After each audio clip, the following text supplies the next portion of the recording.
Oddly, the source of my lesson was a rented sailboat.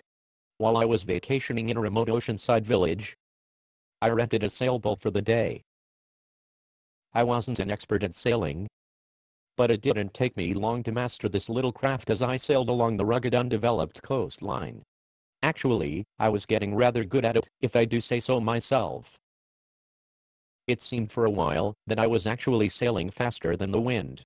I was not familiar at all with the coastline, so when I sailed past an unfamiliar point of land and looked ahead at what looked like a large unfamiliar island, I decided that my thrill ride was probably over, and I should head back before I get lost among the islands. Then, just as I was turning back, the wind stopped. Dead calm. Within a few minutes, the water suddenly became as smooth as glass. My sailboat was dead in the water. It was at that moment that I remembered how uncomfortably hot the day was, as I began sweating profusely again. The wind was no longer evaporating my sweat. I was hot, and I was thirsty, and I was a mile from shore. And I didn't have an oar or a paddle in the boat. Mind you, I'm not one to panic. But after an hour adrift without moving 10 feet, I began to think of reasons why I should ignore all those warnings against drinking seawater. Water everywhere but not a drop to drink. After 2 hours, I gave up hope that the sail would ever catch any wind. So, I pulled down the sail. I laid down on the floor of the boat and covered myself with the sail and prepared to fall asleep for the last time. I was sure that they would find my dehydrated body in 3 or 4 days. They could trace the boat to the motel and notify my next of kin. What would they put on my headstone? Who would inherit my CD collection? Just then, I heard a motor.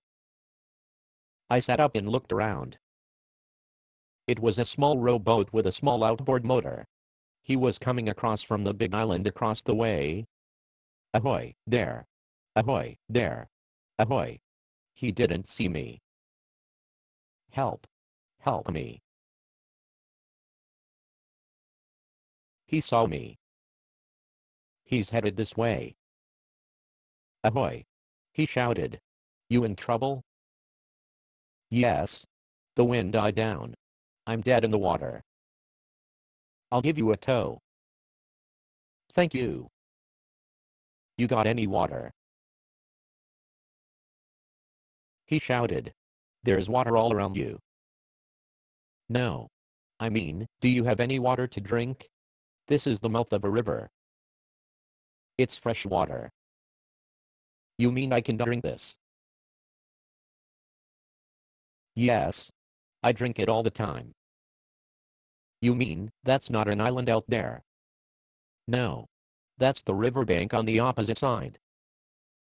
Imagine that. I was prepared to die of thirst while I was floating on a lifetime supply of fresh water. What I had assumed to be true could have cost me my life. Well, when I got back home, I began questioning other things I had accepted unquestioningly, assuming them to be true. For instance, I re-examined my assumptions about Jesus. Because of my religious and cultural upbringing, I had always assumed that there was only one thing I knew for sure about Jesus: that he was definitely not the Messiah prophesied in the scriptures. I mean, I thought everyone knew that. But when I actually read the scriptures, Jesus fit every prophecy about the Messiah. His place and date of birth, his miracles, the way he was killed, even his resurrection. Here I was, floating on an eternity of living water, and I was dying of thirst. It all goes to show you, what you think you know could be fatal. Based on a play by Bob Snook. Conditions for use: do not sell any part of this script, even if you rewrite it.